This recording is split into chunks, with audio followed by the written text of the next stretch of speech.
All right. Yesterday was the last day that teachers were here. Talked to a lot of teachers yesterday. A lot of them coming by, telling me bye and stuff like that. Um, and they had a lot. We were talking a lot about the future education stuff like that. Now, and I will tell you that it's a tough job. They had a lot to tell me, a lot to talk about.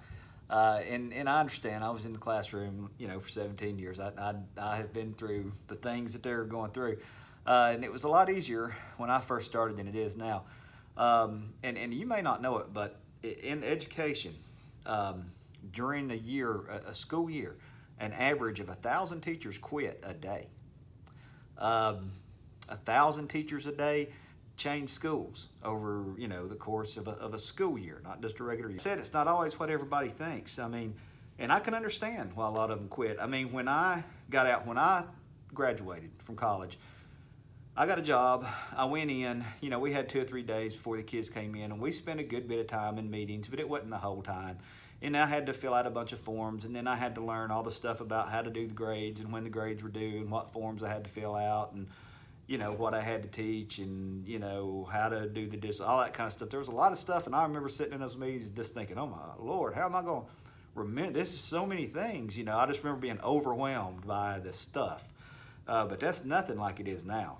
Because when they come out of college now, the first thing that happens is they go to a meeting for their school district, whoever hired them, and they're going to sit through, like our school district, for example, has 10 sessions on the first day that they're hired, and they fill out all their stuff with insurance, all their stuff with benefits, all that kind of stuff. They learn all about that.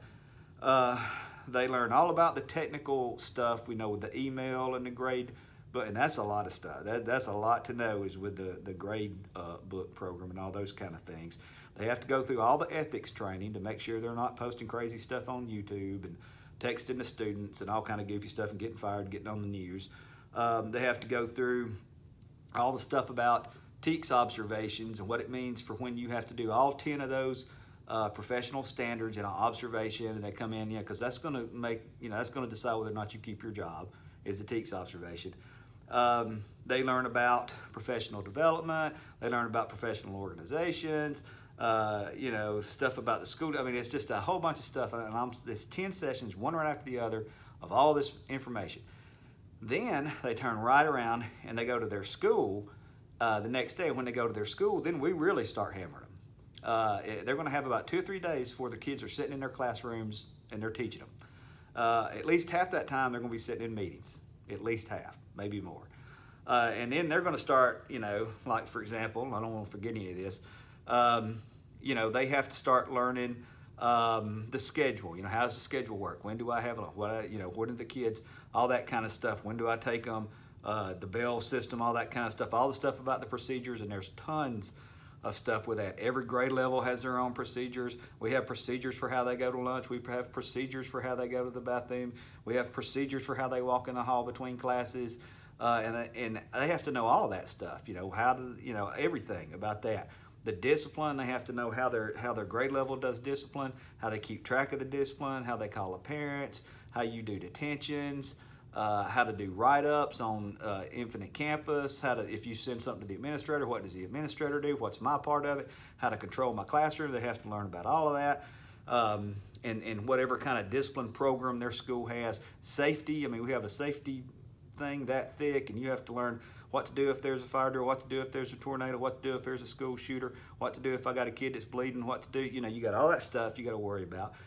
Then you got to learn about handling money. What do I do with the money? That'll get you fired if you mishandle the money. You have to work with your new team, whoever it is, whether it's a grade level or a subject level. You have to get with all them, work with all them. How are we going to do our test? How are we going to do our lesson plans? Are these all going to be the same? How are we going to work together? What days are we going to give tests? All that kind of stuff. They have to work all that out. Then they have to get ready for open house and have the room ready and all the stuff ready for what we got to give and all the information we got to get from the parents and all the things we got to do for open house. You got to get your rosters and find out who the kids are, and then they're going to change 2 or 3 times. And then you got to find out what kids on your roster have RTIs or SSTs or 504s or have special needs, and what do I have to know for that kid to do special for that kid that's on my roster. I have to start getting my lesson plans ready, and I have to have them ready a week in advance. So I got to have all the lesson plans ready. See, in college, that's all you had to worry about was the lesson plans. Well, that's on down the line here. You got to have your lesson plans. You got to be ready to be observed the first week or the first couple of weeks. You're going to get observed. They're going to come in and watch you and give you scores. And then you got to start learning all the unwritten rules, that all the teachers will tell you. Okay, now you got to do that, and on this days don't ever say this to so and so because it makes them. You got to learn all the unwritten rules about your workplace, all the district, the things that the district's wanting to focus on. That like maybe it's all going to be about reading, So now we're going to be doing special stuff in our class. I can't just do my lesson plans. I have to do my lesson plans based on the standards that the state gives me, plus the things that my district also wants me to do for reading on top of that. So now I got to alter all my lesson plans to fit the things that they want me to do.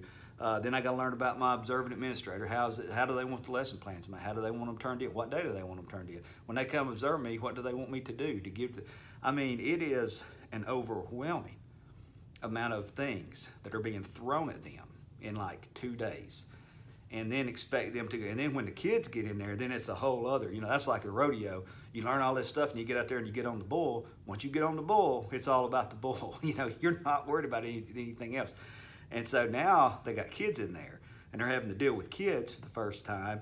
And it may not be anything like what they imagined it was going to be. They did their student teaching, but this is different. You're on your own. And the number one thing that they say they quit for, the number one reason that they give is they say, well, we don't get enough administrative support. Well, see, the administration, the support is all these meetings they put them in, and they're saying, well, we're giving them all these meetings, we're telling them all what to do and giving them all this information, and I don't know that that's the kind of support that they need. And to be honest, I really don't know what kind of support they need, because when I started teaching, remember I went in the first day and there were 3 desks in my room and that's all I had, and I had to figure out where to get desks. You're on your own. When you come in there, you're really on your own. You're working with all these people and you're doing all this stuff professionally and all this. But when you get in that classroom, it's you, and there's no help. And I don't know what kind of administrative support, you can go in there and teach your class for them, I guess. I already taught my classes. But that's the number one thing that they say. And I can understand. I can see why 50% of them quit in 5 years, because it is not easy. It is a job. It's not a go in there and feel good and all this stuff with these kids. That's part of it. But there's everything else, and it's a lot, and it's tough. And right now, I'm dealing with everything else. You can see all these files and stuff I got stacked in the floor. It's a big education machine that you are a part of. And you got to be pretty tough to be able to balance the art of teaching and the other stuff that's part of education today. So it's difficult, and the people that do it, they're working hard. Y'all have a good day.